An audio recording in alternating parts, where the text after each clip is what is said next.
আজকে আপনাদের সাথে আমি একটা ব্লগ শেয়ার করব। আশা করি আপনাদের খুবই ভালো লাগবে।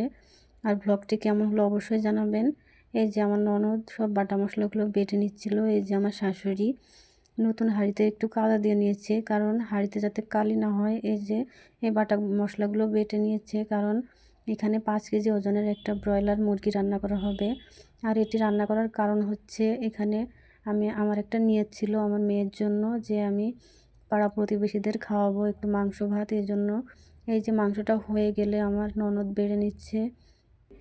এই যে ভাতটাও বেড়ে নিয়েছে আমার ননদ। এবার পাড়া প্রতিবেশীদের ডেকে এই যে সবাইকে দেওয়া হচ্ছে। এই যে আমার চাচি শাশুড়ি মাংস দিচ্ছে, আমার হাজব্যান্ডও একটু হেল্প করছিল।